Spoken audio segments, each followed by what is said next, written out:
こんにちは。GPUS アンバサダージャパンです。本日司会を務めさせていただきます大滝ひよなです。GPUS ジャパンでは初の試みとして GP スタッフインタビューシリーズを開始します。GP の職員が日頃どのような活動をしているのか、実際 GP で働いている職員の方々からお話を聞いてみようという企画です。それを通し GP がどのような機関なのか、世界の教育状況はどのようなものなのか、そして私たち日本人に何ができるのかということを一緒に考えていきたいです。記念すべき第1回 GP スタッフインタビューシリーズでは、ジョフ・アドライズさんをお呼びしています。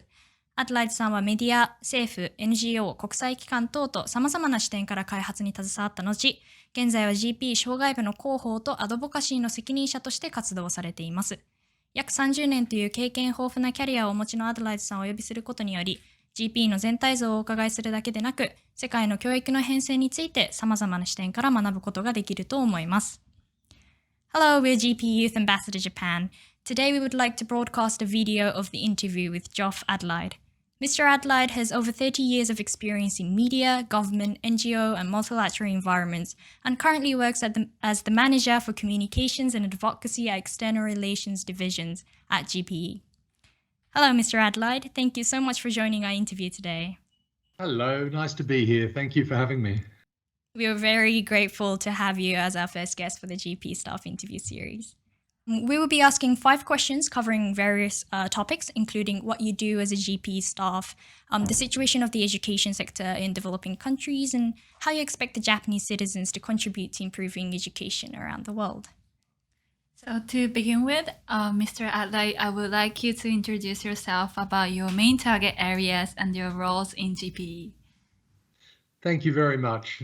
So my name is Geoff Adelaide, and I'm responsible for the communications and the advocacy work at GPE. We have small teams that are in charge of communications, things like the relationships with the media, things like managing our website, things like producing our case for investment, managing our social media, our YouTube channel, our Instagram, Facebook, and so on. So that's on the media and communications side. And then on the advocacy side, the responsibility is to try and encourage an environment in the world that looks to the importance of education, and then within that looks to GPE as a good way of investing in education. And the way to do that on the advocacy side is to think about who are we trying to affect their minds? Who are we trying to change? And the answer there is the decision makers. The decision makers in governments like the United States of America or Japan, the decision makers that will commit the overseas development assistance, but also the decision makers in Kenya, in Cambodia, in Sierra Leone, the decision makers who can say, we need to invest more in education, because that's what we do at GPE, is we're focused on education. So my responsibility there is around the communications and around the advocacy. And I think the important thing to think about in both of those areas is to be very clear about who the targets are of our work. Because we're not just talking because we like to talk about something, we're talking because we want to improve the world, we want to change the world, and we want to make sure that our communications work and our advocacy work is geared to that specific target that we're looking for. Political leaders to change their mind. How do you do that? You need to get the media environment right. You need to have other people in the parliament saying to the minister, oh, we think this is important. And also we need to work up how do we get parliamentary networks going in that case. In some places that you might use a celebrity, a pop star or a football player or an Olympic champion, and talk to them and see if we can have them to support us. That is the sort of advocacy work that we do. Oh, I see. Thank you for introducing yourself. We Youth Ambassador Japan also work to do advocacy and also communication. So what your roles, what you just talked about, are very useful to us as well. And I think we're going to learn a lot today from you. Thank you very much. I would like to move on to the next question. Which is after working in various fields from media, health, and education, what guided you to join GPE? Yes, well, I did have a long, as you can see, I'm quite old, so I've been working for quite a long time. And I started my work in working as a journalist in the media, and that gave me an opportunity to travel, to see different things in the world, and also to be, I guess, exposed to some of the inequalities that exist in the world, even in my own country, which is Australia. I come from Australia. There are very strong issues of inequality with, for example, our Indigenous population, the Aboriginal people, and I worked there for a little while too. And as I did this work in the media, I became aware that really the big situation is global. We can keep looking at our own little house, our own little suburb and district and prefecture and state and country, but really, I thought it's the world that needs to change. And so then I looked for work in international development. And I found that to be a really interesting area because it was about how do you, coming from a very wealthy country, how do you best support the redistribution of resources and the strengthening of the capacity of the lower income countries so that they can have an opportunity there to grow, to develop, and to be prosperous like we are in Australia or Japan. But it's not a matter of just charity. And that's the big thing that we learn. It's not just rich giving to poor. It's not just the wealthy giving to the not so wealthy. It really is about sharing ideas and two-way communication, learning from the developing countries too, because we often talk about these as poor countries, and maybe in economic terms they are, but in cultural terms they can be very, very rich, and we can learn so much from that sharing. So how did I end up in education was your question. I had the opportunity to work in international development in Geneva in Switzerland, which is like a global hub for health. And at the time when I was there about 15 years ago, it was the early days of a very interesting new experiment in health financing called the Global Fund to Fight AIDS, tuberculosis, and malaria, to fight the big three diseases that are killing more people on the planet than anything else. And they had a very different and interesting approach to aid. They said, we're not just going to be talking with governments. We're not just going to be talking with charities and civil society organizations. We're not just going to be talking with the business community. And we're not just going to be talking with the international organizations like UNICEF or the World Health Organization. We're going to get all of them to come around the same table and work out together how we can fight AIDS, tuberculosis, and malaria. And we're going to raise a lot of money to be able to do that. So we're bringing what we call a multi-stakeholder partnership together and a lot of money. Now, I was very involved in that, and I thought it was a very interesting and productive, effective way of thinking about international development assistance. And then I heard about GPE, the Global Partnership for Education, and it was very similar to the Global Fund. It was bringing together multi-stakeholder partnership around the same table, raising money, important big money to help provide improve education in developing countries. And I had the opportunity to move there and work in GPE. And I took that opportunity because even when you're working in health, you realize how important education is. You know, I worked for some time in the area of vaccines with Gavi, which is distributing vaccines to the world's poorest countries, the same vaccines that you get in Japan or I might get in Australia or in Europe. Now are available in Africa, for example.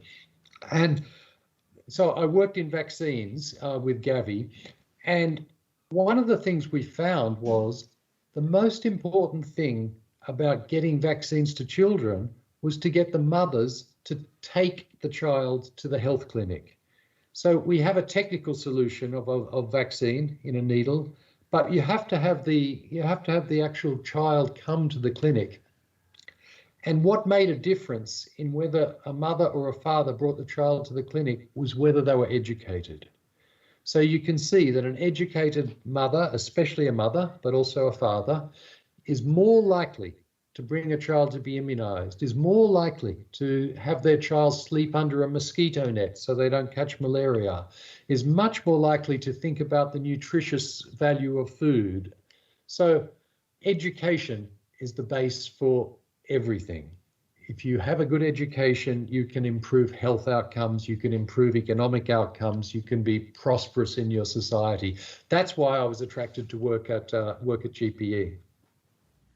Thank you very much, Mr. Adlai. I totally agree that lack of education is a fundamental problem for different areas, and it was really interesting to hear your career path and how you changed your interests over time. So thank you very much, and I would like to move on to the next question. Okay, so the next question is directly aimed at questioning how you personally perceive GPE, and it is, what do you think is the strength of GPE that is different from other international organizations? Thank you for that question. It's a very important question because there's many ways that one can invest finances or invest one's aid program in education. If we think education is important, then should we put the money here? Should we put the money here? Should we put the money here? How can we best direct it? And I think that GPE is the best way of directing the finance for education. And I think that is because three things. We do the right thing in education. If you think of where the real issue is for education, it is in primary schools, it is in just before going to primary school, so we call it early childhood education, and it's in high school. But starting at the beginning, the early years of school is so important. And that's where we focus our attention, on the early years of school. If you don't get the early years of school right, then it doesn't matter how good your high school education or how good your university education or your vocational education is, because so many children won't be able to go to high school, or they won't be able to learn when they go to high school. So we focus on the early years, and that's very, very important. The second thing that we focus on that's important is where the needs are greatest. So our focus is in the lowest income countries in the world. About 2/3 of our financing, 2/3 of our funding support goes to low income countries. That's the poorest countries in the world in economic terms. And that means that a large amount goes to Africa, but also to countries in South Asia and Southeast Asia that are a little bit behind. So we focus we focus on the early years of school. We focus in the poorest and most vulnerable countries.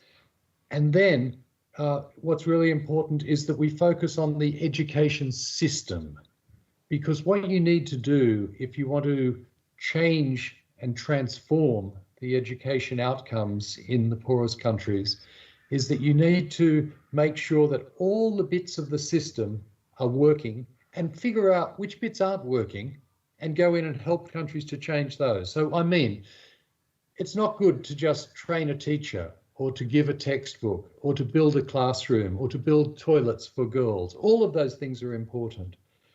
So you can't just focus on one piece. You have to look at the whole picture. And if you're supporting and trying to raise and transform an education system in a country, you need to be able to look at the whole country also and ensure that the money that's being spent is reaching the kids in the most rural areas, in the poorest communities, not just the children in the cities, for example. So we focus on the system of decision making, the system of resource allocation, the system where it says we will put these teachers here and here and here and here, the allocation system for teachers, the infrastructure system, the procurement of books, because there's so many books that you need for schools, right? In countries like in Kenya, for example, in our support for the Kenyan ideal of having one textbook for every child, we said, yes, okay, we can help with that. But let's also help you to look at the procurement system, how you buy school books. And in the end, we were able to save 70% on the costs of school books by improving efficiencies in the procurement system. That sounds like a long way away from helping a child to learn, but actually it's a systemic way of helping a child to learn.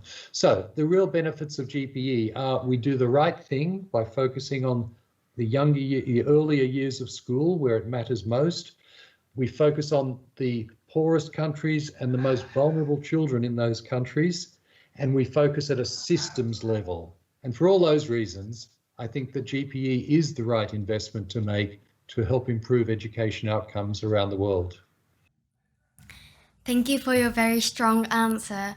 The three factors that you mentioned, which were focusing on the early education, focusing on the most vulnerable, the people that are most in need, and approaching the system, they are all, I feel, something that we could incorporate in our advocacy activities, and it's something that we should really emphasize when advocating to the Japanese government. So thank you. Thank you, and thank you for your work. Hi. Hello. Hello. Okay, let's go. The fourth question is, throughout your experience in GPE, how has education in developing countries evolved over time? Yeah, education has certainly evolved over time in developing countries. There are many, many more children going to school today than there were 20 years ago. And I think what you can look at when you look at the outcomes that developing country governments have been able to deliver in education, they have mostly been around getting children into school. And that's really, really important. But, and there's a very big but, the children aren't necessarily learning anything. And so we had a big push globally 15 years ago, 20 years ago, to get access to education. Very, very important to get all the children into school. But you have to think of it as a whole school system. You can't just think that putting a child in a chair, in a desk, or on the floor in a classroom in front of a teacher is going to be the right thing. That teacher needs to be professionally trained. The equipment in the school needs to be useful for the child to learn. They need books, they need chalk and a blackboard, for example. So you need to be thinking about the whole system. You need to have girls' toilets in the school. Otherwise, what we see very clearly is that when girls get to a certain age, they stay at home at that time of the month because they're too ashamed to come to school. So you need all of these pieces, and simply saying that changing the situation, improving it by getting more children into school, which is what happened. Getting more access to school has been a really good thing, but the problem is the children were not learning. And the latest data that we have today shows that this is a particular problem in the lowest income countries. It's a problem around the world in many middle income countries also. And what we call it is a learning crisis. We call it a crisis because children are not in school, and those that are in school are not learning. Today, there are about 260 million children around the world who do not attend school every day. That's a big waste of human potential. 260 million children of school age who should be at school, but they're not going to school. But you know, there are many, many more children, millions, hundreds of millions, who are in school, but they're not learning anything. One of the tests for whether we are learning anything is to look at whether you've got the basic education, the basic literacy, we call it. Can you read a book? Can you read and understand a short piece of text? And the answer to that question, when you look in the low-income countries, is that at the age of 10, 90%, that's 9 out of 10, 10-year-olds, cannot read a simple paragraph of text and understand it. And that is shocking. That is shocking. That is so many 10-year-olds that cannot read a simple piece of text. And I don't know when you could start to read, but I bet you it was before you were 10. And I bet you by 10 you were reading a whole book, maybe a comic strip, but you were also reading a whole book for school. Now, these kids can't even read a paragraph. And it's really important because it's at the age of 10 when you stop learning to read and you start reading to learn. So you need to have learnt to read by the age of 10 in order to read and learn in the rest of your schooling.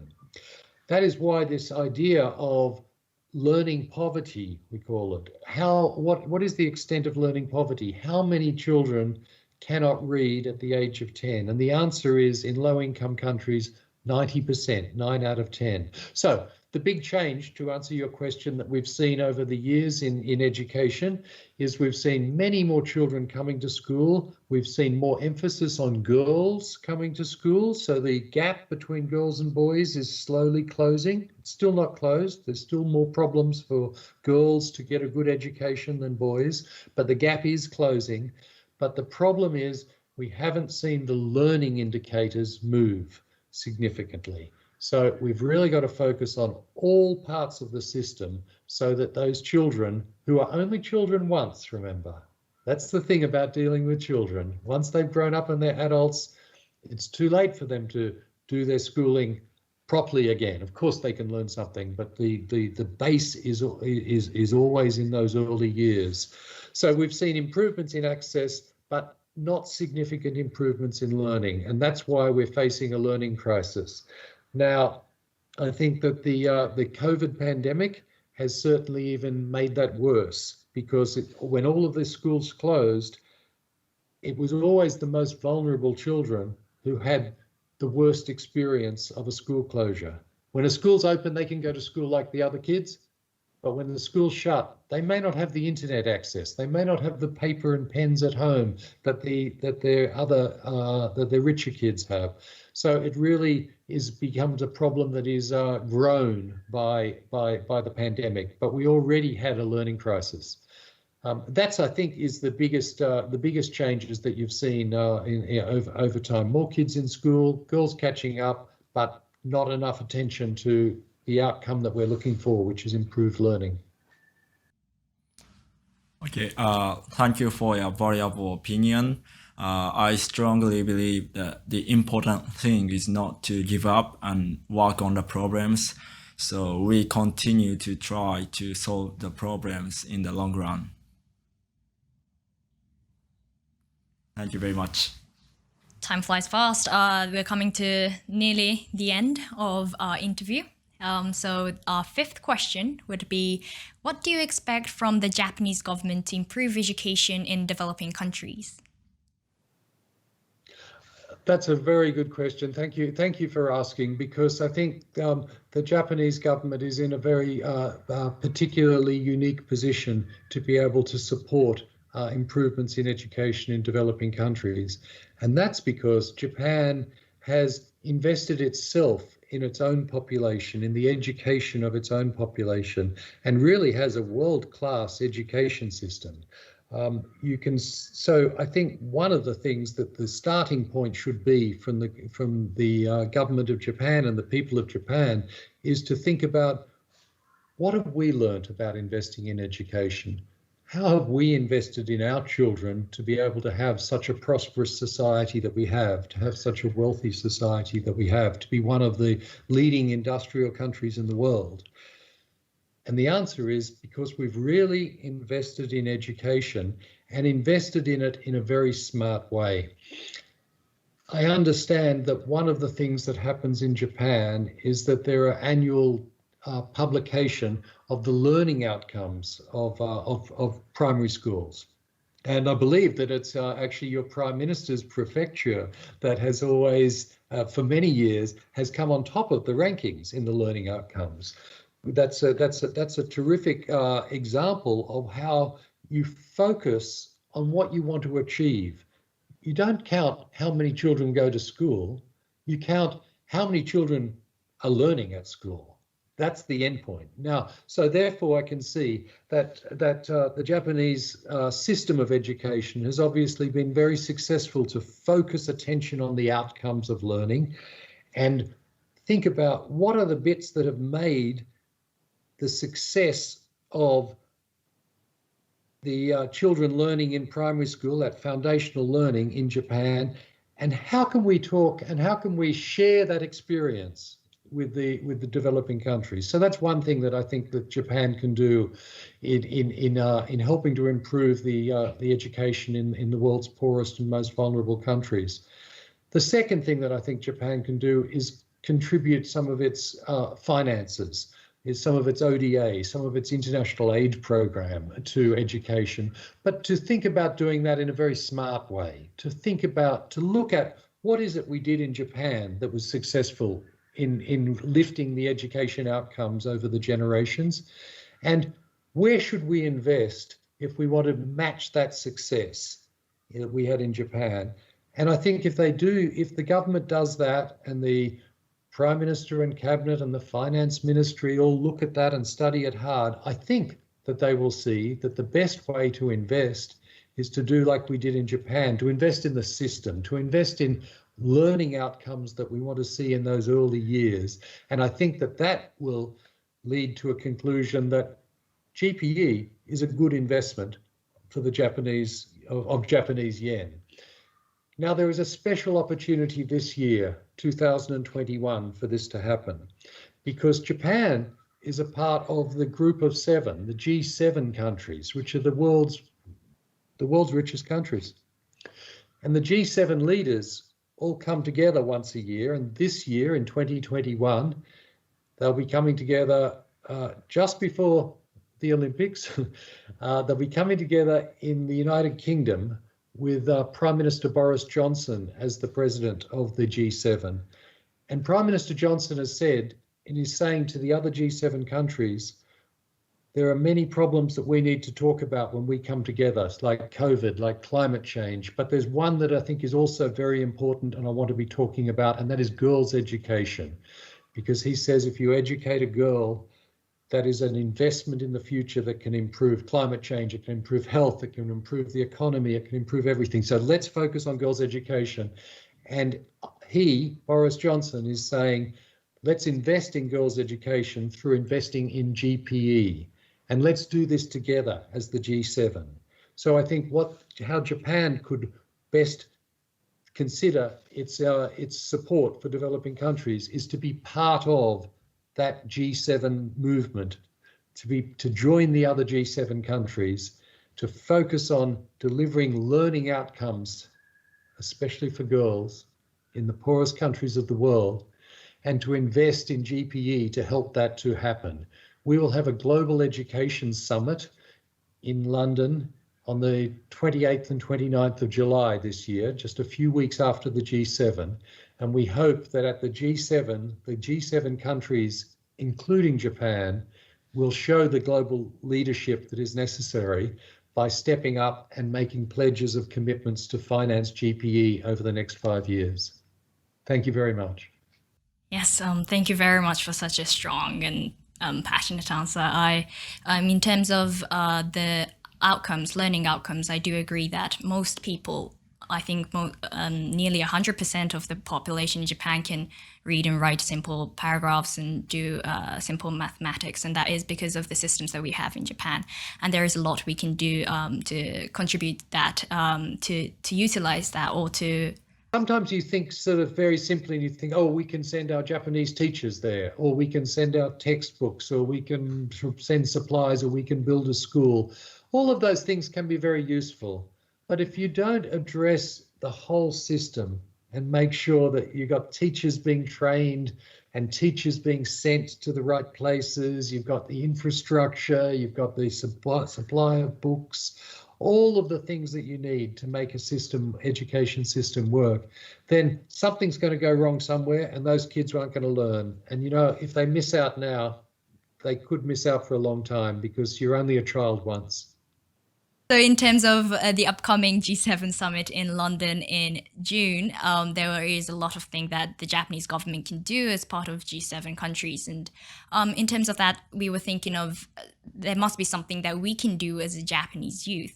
And as a follow-up question, I want to ask a quick question about what can us Japanese youth do to contribute to the improvement of education around the world?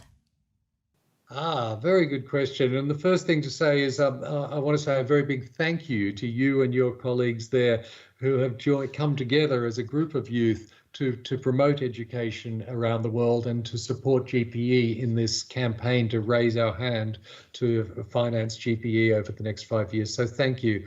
I think what youth can do in particular is share their experience and their feelings, their sentiments with the people who are going to be making the decisions about how much Japan will provide to GPE this year in the G7 summit or at the education summit, and think about how you can lift the awareness of the importance of education and then the importance of GPE within the global education world, lift the awareness with the decision makers in Tokyo, the decision makers in Japan.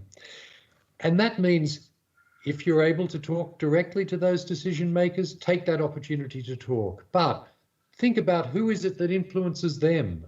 It's probably the parliamentarians. It may be the media.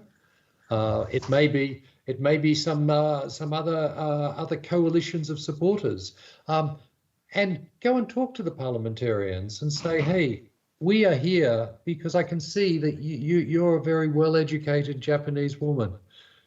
You're talking to me in English and you're speaking really good English, perfect English. And I'm sure you speak perfect Japanese too. And I'm sure you write English and you write Japanese. And you know why you do that? Because you are educated. You had an opportunity to be educated. And now you're being so good because you're saying, I'm taking the benefits of the opportunity that I had to share that with the rest of the world, because I can see that you're committed and your colleagues are committed that every child everywhere should have that same opportunity of a quality education. So I think what you as youth should do is beat the drum, make the noise, say, this is wrong, that 9 out of 10 10-year-olds in the world's poorest countries cannot read and understand a simple text. This is wrong. This must change. And here in 2021, we have the opportunity to shift that change, to dial it up, to step up, because we've got the opportunity of the world's wealthiest countries coming together in the G7, and the convener of that meeting, the Prime Minister of the UK, is saying girls' education matters. Let's say it matters together as G7. And then you can say to your Japanese government, please join that movement. Please be part of the solution. Please take this opportunity that's here in 2021. Yes, thank you very much.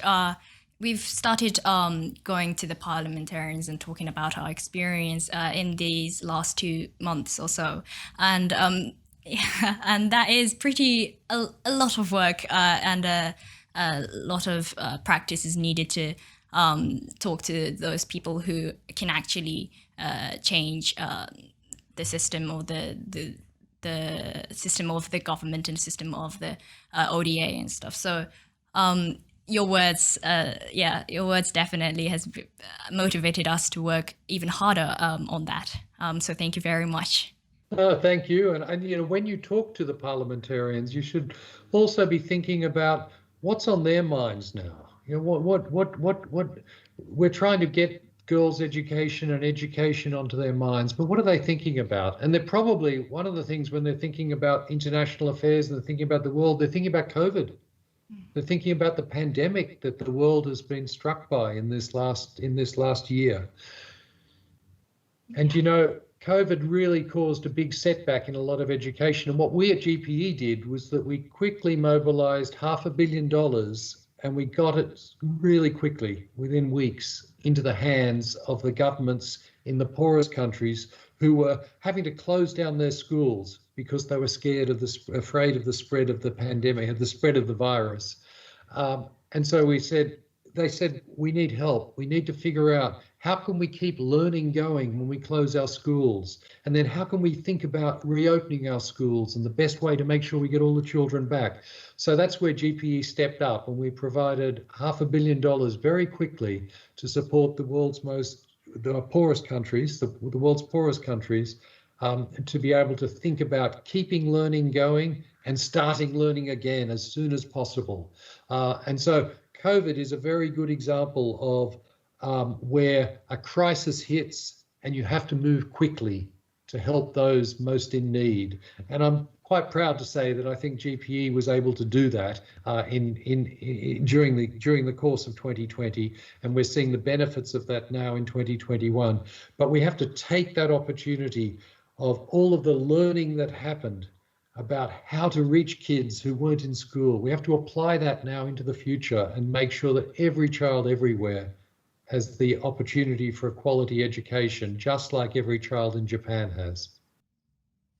Yes, definitely. There was a lot of things that we learned throughout this year of pandemic, and there is so much thing that I want to talk more with you, but unfortunately the time has come today. So yes, so that concludes our interview for today.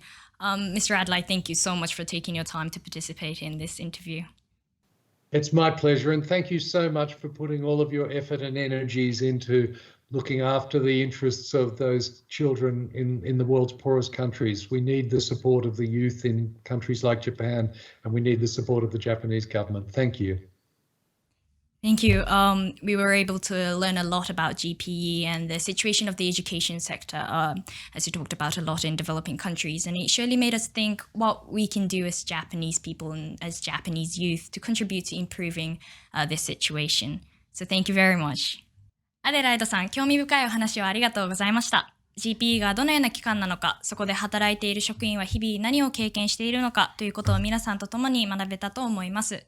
また、それだけでなく、発展途上国の教育の状況を実際に国際機関で働いてきた職員からお話を聞くのはとても貴重だったと思います。その状況を改善するために日本人として何ができるのかということをとても考えさせられました。こういったことを機に少しでも世界の教育問題に関心や興味を抱いていただけたら幸いです。今後も GP Youth Japan はこのチャンネルを使ってインタビューや動画を上げていく予定ですので、チャンネル登録お願いします。また、ユース独自でもインスタグラムをやっています。定期的に GP に関する記事やビデオなどを投稿しております。概要欄にリンクを貼っていますので、そこからフォローよろしくお願いします。本日はアデライドさん、本当にありがとうございました。